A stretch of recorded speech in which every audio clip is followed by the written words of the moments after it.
जय श्री कृष्ण। आज हम श्रीमद् भगवद गीता के प्रथम अध्याय के बारे में बात करने जा रहे हैं। गीता में 18 अध्याय हैं, वह 700 श्लोक हैं। लगभग आज से 5000 वर्ष पूर्व ज्योतिर्सर नामक स्थान कुरुक्षेत्र हरियाणा में भगवान श्री कृष्ण ने अर्जुन को गीता का उपदेश दिया था। कौरव करते छल कपट दंभ द्वेष है। इतना छल कपट दंभ द्वेष करते कौरव है कि पहुंचता अपनी पराकाष्ठा तक है। यह देखकर धैर्य भी धरा से धरा जाता नहीं है और महाभारत होता अनिवार्य है। कौरव जो असत्य अधर्म का प्रतीक है, पांडव जो सत्य व धर्म का प्रतीक है।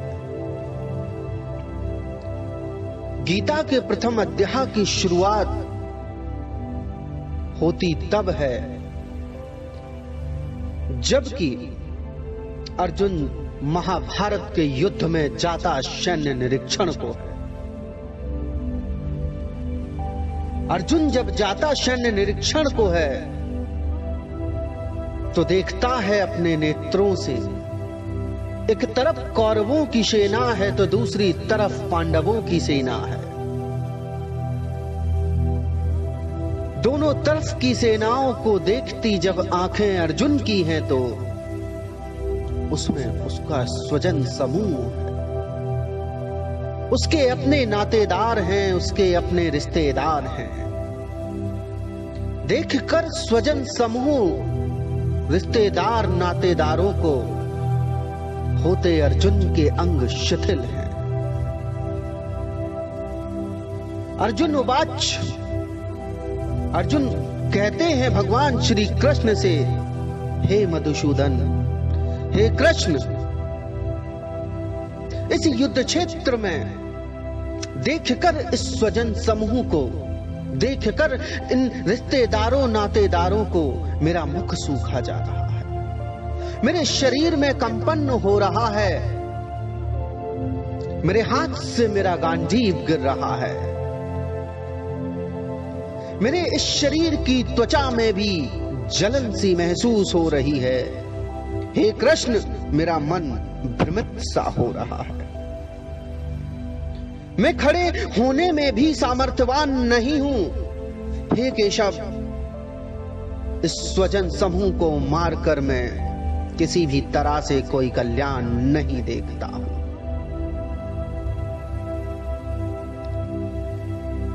अर्जुन कहता है भगवान श्री कृष्ण से कि मारकर इस स्वजन समूह को प्राप्त अगर राज वैभव होता है, प्राप्त अगर होती है सत्ता, तो इस सत्ता, इस राज वैभव, इस ऐशो आराम से बेहतर है कि मैं भिक्षा मांगकर अपना जीवन यापन करूं। हो उठता है शोकाकुल अर्जुन, होता इतना शोकाकुल है अर्जुन की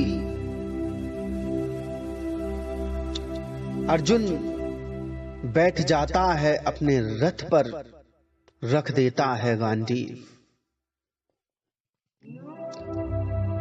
अश्रुओं से परिपूर्ण होते नेत्र अर्जुन के हैं, अर्थात आंखों में भरकर आंसू, व्याकुल नेत्रों से शोकाकुल होकर ज्ञान की भिक्षा मांगता भगवान श्री कृष्ण से।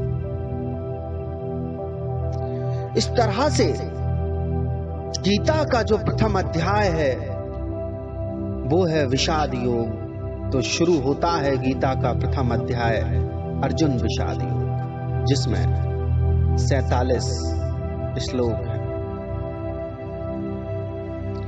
भगवान अर्जुन को निमित्त व माध्यम बनाकर देते पूरे विश्व को गीता ज्ञान है, जो समस्त मानव जाति के लिए न केवल आवश्यक है बल्कि अनिवार्य भी है। गीता महाभारत का ही एक अंग है, एक शाखा है। महाभारत विश्व का सबसे बड़ा महाकाव्य है। बात करते हैं प्रथम अध्याय अर्जुन विषाद योग से पहले, जो कि हमारे लिए जानना बहुत समीचीन है कि इसकी शुरुआत कैसे होती है। पांडव जब एक राजयज्ञ करते हैं, उस यज्ञ में पांडवों के महान ऐश्वर्य को देखकर दुर्योधन के मन में छल कपट दंभ द्वेष व ईर्ष्या पैदा हो जाती है और शकुनी आदि ने जुआ खेलने के लिए युधिष्ठिर को बुलाया। छल से पांडवों को हराकर उनका सर्वस्व हर लिया। सर्वस्व छल कपट दंभ द्वेष से कौरवों ने पांडवों का सब कुछ जुए में जीत लिया। अंत में होता यह फैसला है कि युधिष्ठिर व अन्य पांडव पांचों भाई द्रौपदी सहित 12 वर्ष में वन में रहें और 1 साल अज्ञातवास अर्थात 1 साल छिप कर रहे। इस तरह 13 वर्ष तक का समस्त राज्य पर दुर्योधन का ही अधिपत्य रहे। पांडवों के 1 साल के अज्ञातवास का भेद ना खुल जाए तो 13 वर्ष के बाद पांडवों का राज्य उन्हें लौटा दिया जाएगा। इस फैसले के साथ वो 13 वर्ष बिताने के बाद पांडवों ने अपना राज्य कौरवों से वापस मांगा। तब दुर्योधन ने पांडवों का राज्य वापस करने से इनकार कर दिया। तब दोनों ओर से युद्ध की तैयारियां होने लगी। भगवान श्री कृष्ण को युद्ध अर्थात महाभारत रण निमंत्रण के लिए दुर्योधन और अर्जुन द्वारिका पहुंचते हैं। भगवान श्री कृष्ण अपने भवन में निद्रा में लीन थे। दुर्योधन उनके सिरहाने जाकर बैठ जाता है। अर्जुन दोनों हाथ जोड़कर विनम्रता से उनके चरणों के सामने खड़ा रहता है। जागते ही भगवान श्री कृष्ण ने अर्जुन को देखा, फिर पीछे मुड़कर दुर्योधन को देखा। भगवान श्री कृष्ण ने अर्जुन और दुर्योधन दोनों का स्वागत किया, सत्कार किया, उनके आने का कारण पूछा। तब दुर्योधन ने कहा, मुझ में और अर्जुन में आपका एक जैसा ही प्रेम है। हम दोनों ही आपके संबंधी हैं, परंतु आपके पास पहले मैं आया। सारी धरती ने, सारे भूमंडल में आज आप ही श्रेष्ठ और सम्माननीय हैं, इसलिए आपको मेरी ही सहायता करनी चाहिए। इस पर भगवान श्री कृष्ण ने कहा, निसंदेह दुर्योधन तुम पहले आए हो, परंतु मैं पहले अर्थात मैंने पहले अर्जुन को ही देखा है। इसलिए मैं 2 प्रकार से सहायता करूंगा। एक और मेरी अत्यंत बलशालिनी शक्तिशाली सेना होगी, दूसरी तरफ मैं अर्थात कृष्ण जो युद्ध ना करने का, युद्ध में शस्त्र धारण ना करने के वचन के साथ अकेला रहूंगा। धर्म के अनुसार भगवान श्री कृष्ण कहते हैं दुर्योधन से कि मेरी प्रथम दृष्टि अर्जुन पर पड़ी है, उसके बाद मैंने तुम्हें अर्थात दुर्योधन को देखा है, इसलिए तुम दोनों में से जिसे पसंद करो मांग लो। अर्जुन ने भगवान श्री कृष्ण को मांग लिया, दुर्योधन ने उनकी सेना मांग ली। भगवान ने अर्जुन से पूछा, हे अर्जुन, जब मैं युद्ध ही नहीं करूंगा तब तुमने क्या समझकर मुझे चुन लिया और मेरी सेना को छोड़ दिया? अर्जुन ने कहा, हे कृष्ण, हे मधुसूदन, आप अकेले ही सब सर्वस्व विनाश करने के लिए सामर्थ्यवान हैं, तब मैं सेना लेकर क्या करता? हे भक्तवत्सल, हे भक्तवत्सल भगवान कृष्ण, मुझ पर कृपा करो, मुझ पर दया करो। अर्जुन की इच्छा के अनुसार भगवान श्री कृष्ण ने अर्जुन के रथ को हाँकने अर्थात सारथी बनने का निर्णय लिया। अगला प्रश्न यह है कि जब भगवान श्री कृष्ण बनते सारथी अर्जुन के हैं, होता महाभारत का युद्ध प्रारंभ। दोनों तरफ की सेनाएं अर्थात कौरवों की सेना और पांडवों की सेना पहुंचती युद्ध क्षेत्र अर्थात रणभूमि में। अर्जुन जाता सैन्य निरीक्षण के लिए। जब अर्जुन जाता सैन्य निरीक्षण के लिए है तो देखता है स्वजन समूह को, देखता है रिश्ते और नातेदारों को, तो देखकर अर्जुन के हृदय में शोक करुणा उत्पन्न होती है। लेकिन इससे पहले एक घटना और होती है कि जब भगवान श्री कृष्ण ये निर्णय लेते हैं कि मैं अर्जुन का सारथी बनूंगा और भगवान श्री कृष्ण की सेना दुर्योधन के साथ रहे, क्योंकि ये अर्जुन और दुर्योधन की ही इच्छा थी। उससे पहले महर्षि वेदव्यास धृतराष्ट्र के पास पहुंचते हैं। धृतराष्ट्र को इस महाभारत के युद्ध को रोकने का सलाह मशवरा देते हैं, परंतु धृतराष्ट्र को ये बात समझ में नहीं आती है और महर्षि वेदव्यास धृतराष्ट्र के कहने पर, उनकी प्रार्थना पर धृतराष्ट्र के जो सेवक हैं संजय, उनको एक दिव्य दृष्टि देते हैं, जिससे संजय धृतराष्ट्र को महाभारत के युद्ध में होने वाली हर एक घटना का वृत्तांत जो है वो संजय धृतराष्ट्र को सुनाता है।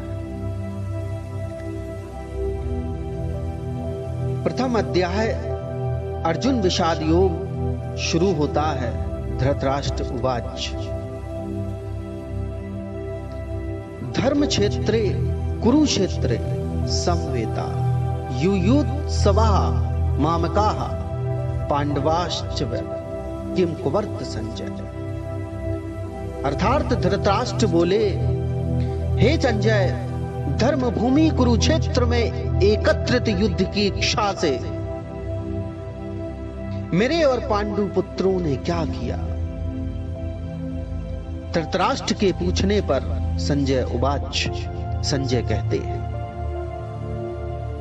अर्थात संजय बोले, उस समय राजा दुर्योधन ने व्यूह रचना से युक्त पांडवों की सेना को देखकर और द्रोणाचार्य के पास जाकर यह वचन कहा, हे आचार्य, आपके बुद्धिमान शिष्य द्रुपद पुत्र धृष्टद्युम्न द्वारा व्यूहाकार खड़ी की हुई पांडु पुत्रों की इस बड़ी भारी सेना को देखिए। पांडव सेना की व्यूह रचना दिखलाकर अब दुर्योधन आगे अपने महारथियों के नाम बताते। इस सेना में बड़े बड़े धनुर्धारी, युद्ध में भीम अर्जुन के समान सूरवीर, एक से एक धनुर्धारी वीर योद्धा है जो महाभारत का युद्ध लड़ने के लिए आया है। पांडव सेना के प्रधान योद्धाओं के नाम बताकर अब दुर्योधन आचार्य द्रोण से अपनी सेना के प्रधान योद्धाओं को जान लेने के लिए अनुरोध करते हैं।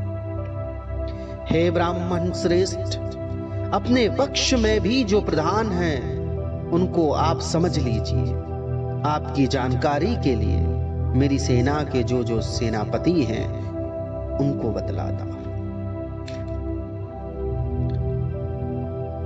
अब आगे के श्लोकों में दुर्योधन अपने पक्ष के प्रधान वीरों के नाम बताता है, उनकी प्रशंसा करता है।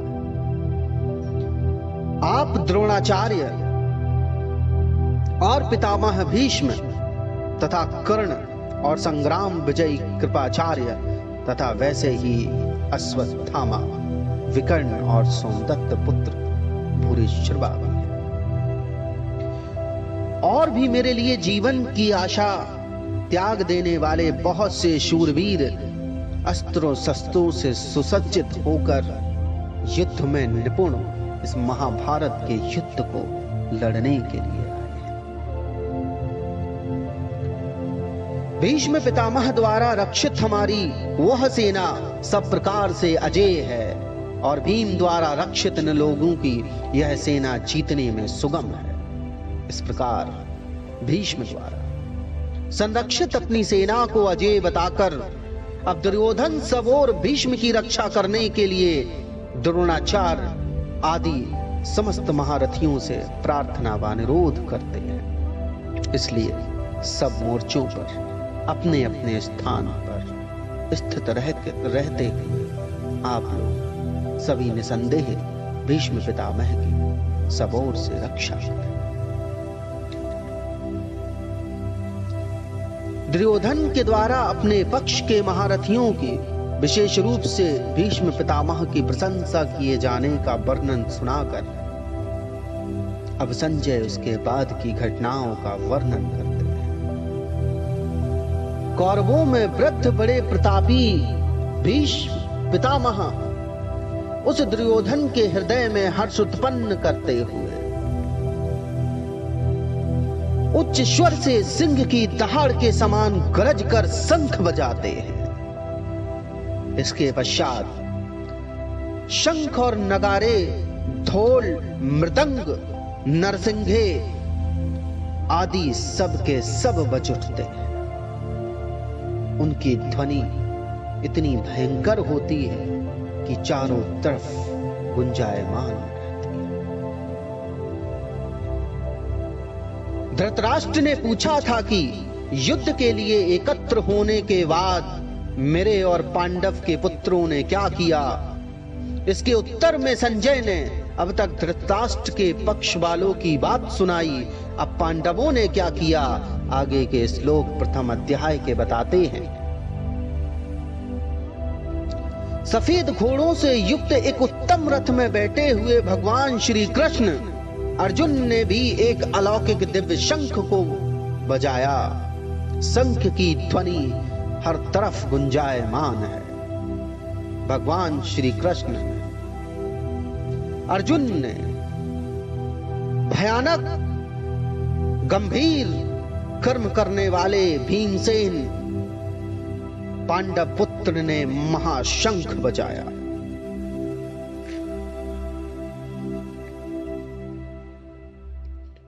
कुंती पुत्र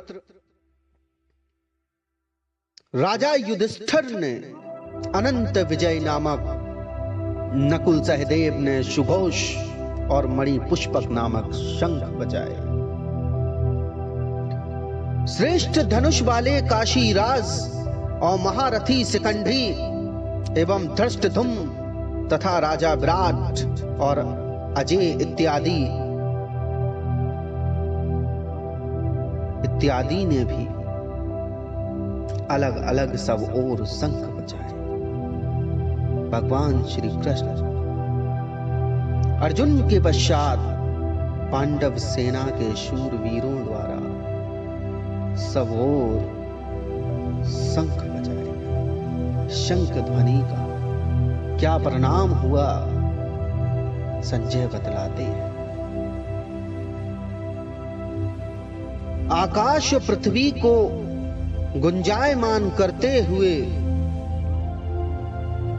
हृदयों को विदीर्ण करते हुए सब तरफ इस तरह की ध्वनि ही ध्वनि सुनाई दे रही है। पांडवों की शंख ध्वनि से कौरव वीरों के व्यथित होने का वर्णन आगे के श्लोकों में किया गया है।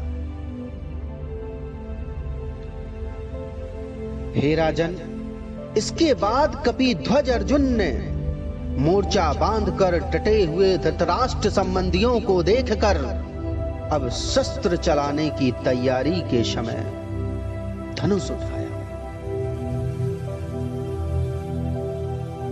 भगवान श्री कृष्ण कह उठे कि हे अर्जुन, देखो चारों तरफ प्रस्तुत हो रण में। अर्जुन उवाच, अर्जुन ने भगवान श्री कृष्ण से कहा, मेरे रथ को दोनों सेनाओं के बीच में ले चल, और जब तक कि मैं युद्ध क्षेत्र में डटे हुए युद्ध के अभिलाषी इन विपक्षी योद्धाओं को ठीक प्रकार से देख ना लूं, इस युद्ध रूप व्यापार में मुझे किन किन के साथ युद्ध करना है, तब तक इस रथ को दोनों सेनाओं के बीच में मध्य में खड़ा रखिए। संजय उवाच, अर्जुन के कहने पर भगवान श्री कृष्ण ने अर्जुन के रथ को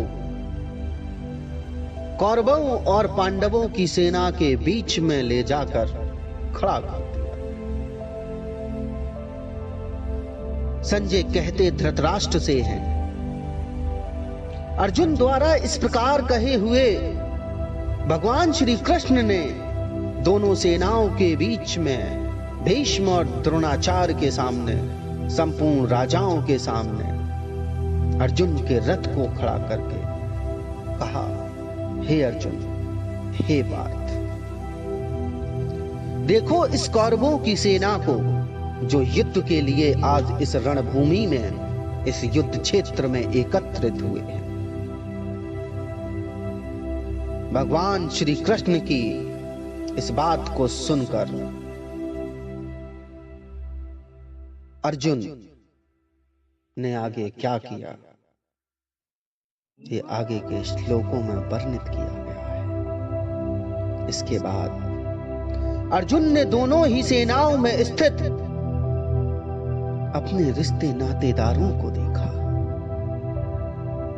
अपने ताऊ को देखा, अपने चाचाओं को देखा, अपने दादाओं परदादाओं, गुरुओं, मामाओं, भाइयों, पुत्रों, पौत्रों और मित्रों इत्यादियों व स्वजन समूह को देखा। इस प्रकार सबको देखने के बाद अर्जुन के मन में होता शोक और करुणा व्याप्त है। उन उपस्थित संपूर्ण बंधुओं को देखकर कुंती पुत्र अर्जुन अत्यंत करुणा से युक्त होकर शोकाकुल हो उठता है। अर्जुन की स्थिति इस तरह है कि अर्जुन उवाच, अर्जुन बोले, हे कृष्ण, युद्ध क्षेत्र में डटे हुए युद्ध के अभिलाषी को, इस स्वजन समूह, रिश्तेदार, नातेदारों को देखकर हे कृष्ण मेरे अंग शिथिल हुए जा रहे हैं, मेरा मुख सूखा जा रहा है, मेरे शरीर में कंपन हो रहा है, हे मधुसूदन, हे कृष्ण, मेरे हाथ से गांडीव धनुष गिरा जा रहा है। मेरी त्वचा भी बहुत जल रही है कृष्ण, मेरा मन भ्रमित सा हो रहा है। मैं खड़ा होने में भी सामर्थ्यवान नहीं महसूस कर रहा हूं।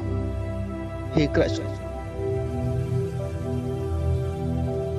इन स्वजन समुदाय समूह अपने रिश्ते नातेदारों को देखकर, इन्हें मारकर राजसत्ता ऐश्वर्य को भोगने में मुझे कोई कल्याण नहीं दिखता है केशव। हे कृष्ण, अर्जुन ने जब यह कहा कि स्वजनों को, इन रिश्ते नातेदारों को मारने से किसी प्रकार का भी हित और कल्याण मुझे नहीं दिखता कृष्ण। अर्जुन उवाच, अर्जुन कहता है, हे कृष्ण, मैं ना तो विजय चाहता और ना इन राज्य के भोग उपभोगों को चाहता, ना इन राज्य व राजमहलों के सुखों को चाहता हूं। हे गोविंद, हे कृष्ण, हमें ऐसे राज्य से क्या प्रयोजन, अथवा ऐसे भोगों से और ऐसे जीवन से क्या लाभ। इस तरह से अर्जुन स्वजन को मारने से, अपने स्वजनों का वध करने से, इन राजभोग विलासों, राज्य व महलों से मिलने वाले सुखों को ना चाहने का कारण भगवान श्री कृष्ण को बताते हैं। हमें जिनके लिए राज्य भोग सुख इत्यादि अभीष्ट है, वे ही ये सब धन और जीवन की आशा को त्याग कर युद्ध में खड़े हैं। ये गुरुजन, ये चाचे, ये रिश्तेदार, ये नातेदार, ये मेरे संबंधी, हे मधुसूदन, मुझे इन्हें मारने पर भी अथवा तीनों लोकों के राज्य के लिए भी मैं इन सबको मारना नहीं चाहता। इस पृथ्वी पर कोई ऐसी वस्तु नहीं है जिनके लिए मैं इन सब का वध कर दूं।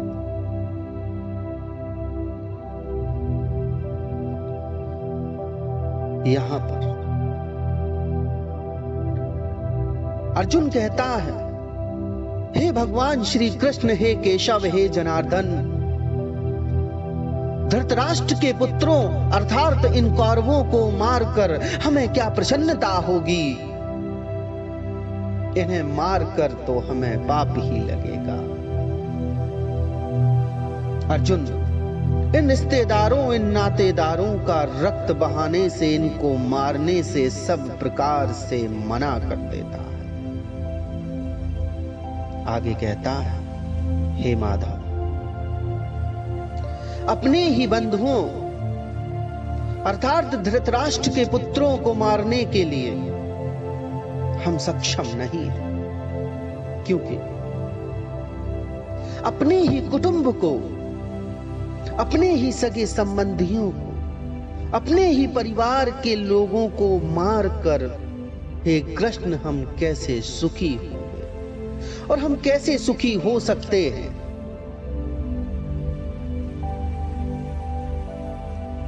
यहां पर अर्जुन कुटुंब नाश होने वाले दोषों को भगवान कृष्ण को बताता है। अर्जुन उवाच, यद्यपि लोभ लालच से भ्रष्ट चित्त हुए ये लोग कुल के नाश से उत्पन्न दोषों और मित्रों से विरोध में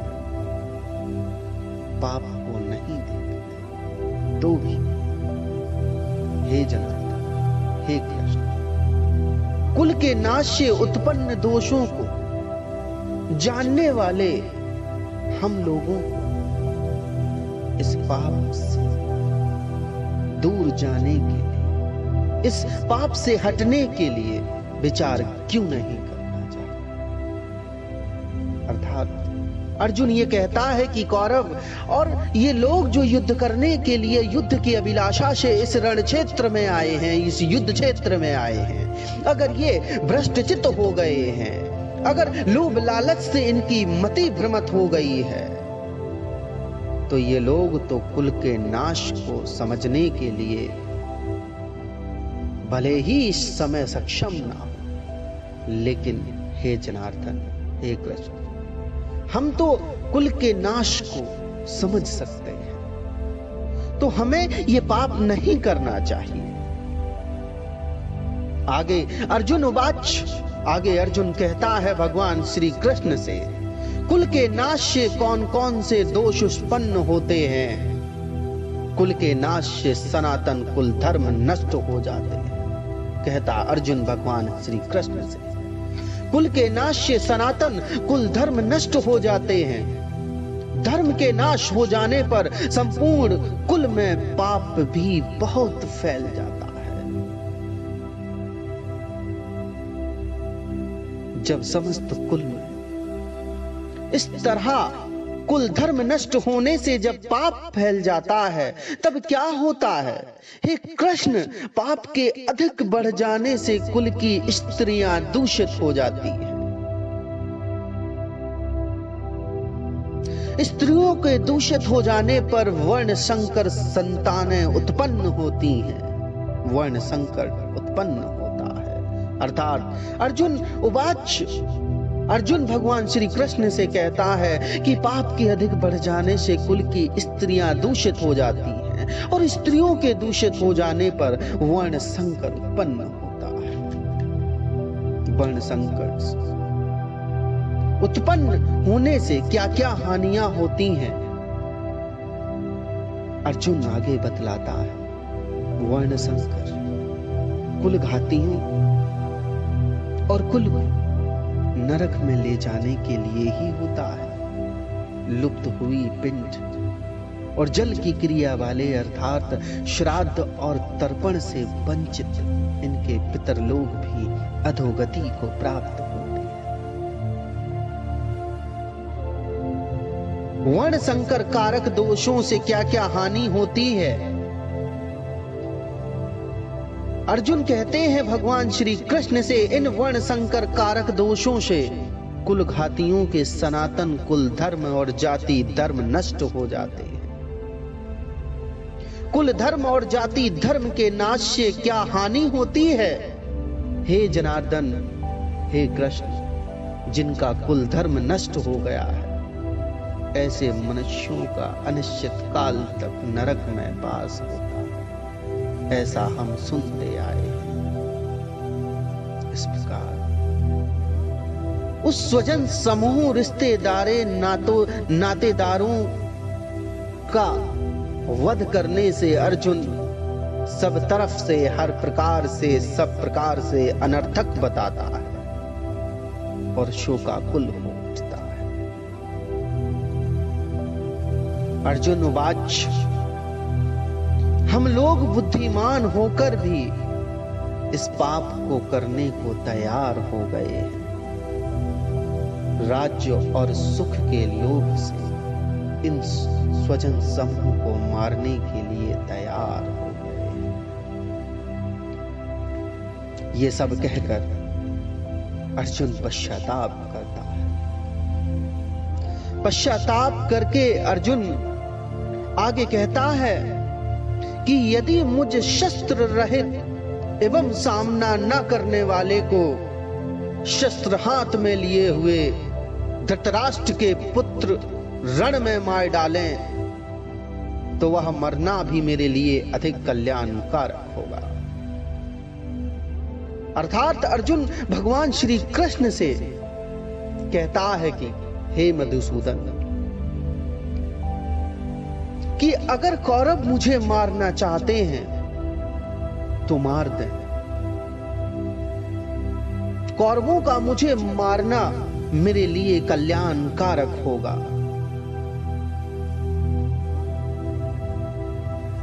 भगवान श्री कृष्ण से यह सब कहने के बाद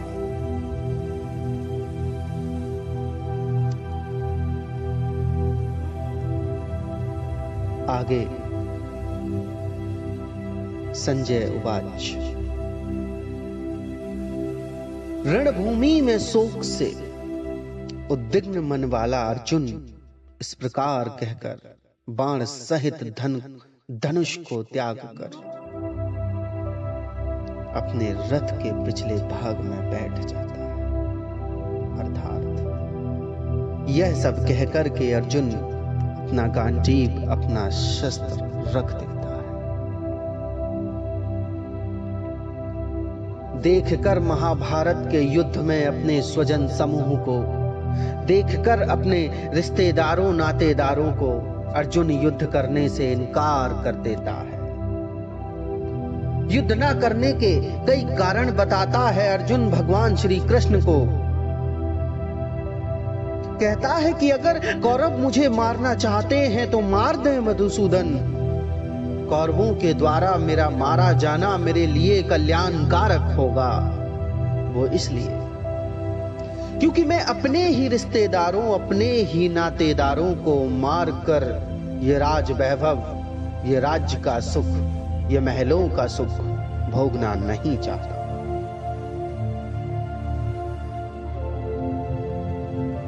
अर्जुन कहता भगवान श्री कृष्ण से है कि इन अपनों को मारकर राज सत्ता को हासिल करने से बेहतर है कि मैं भिक्षा मांगकर अपना जीवन यापन करूं। इस तरह अर्जुन विषाद में चला जाता है। अर्जुन अपने नेत्रों में भरकर आंसू, हृदय में करुणा और शोक को धारण करके विभिन्न प्रकार के आधार और कारणों को बताकर गांडीव रख देता है, युद्ध करने से इनकार कर देता है। ये गीता का प्रथम अध्याय है, विषाद योग, अर्जुन विषाद। द्वितीय अध्याय जो है गीता का वो सांख्य योग से संबंधित है। सांख्य योग क्या है? सांख्य योग में भगवान श्री कृष्ण अर्जुन से क्या कहते हैं? इस सांख्य योग जो द्वितीय अध्याय है उसमें भगवान श्री कृष्ण अर्जुन की इस करुणा से भरे हृदय, शोकाकुल हृदय को, उन व्याकुल नेत्रों को, उन आधारों को जो अर्जुन रखता भगवान श्री कृष्ण के समक्ष है और युद्ध करने से इनकार करता है, तो भगवान श्री कृष्ण आगे क्या कहते हैं अर्जुन से, गीता का कौन सा उपदेश देते हैं, ये हम द्वितीय अध्याय में बात करेंगे। जय श्री कृष्ण। जय श्री कृष्ण। आज हम श्रीमद् भगवद गीता के प्रथम अध्याय के बारे में बात करने जा रहे हैं। गीता में 18 अध्याय हैं, वह 700 श्लोक है। लगभग आज से 5000 वर्ष पूर्व ज्योतिर्सर नामक स्थान कुरुक्षेत्र हरियाणा में भगवान श्री कृष्ण ने अर्जुन को गीता का उपदेश दिया था। कौरव करते छल कपट दंभ द्वेष है। इतना छल कपट दंभ द्वेष करते कौरव है कि पहुंचता अपनी पराकाष्ठा तक है। यह देखकर धैर्य भी धरा से धरा जाता नहीं है और महाभारत होता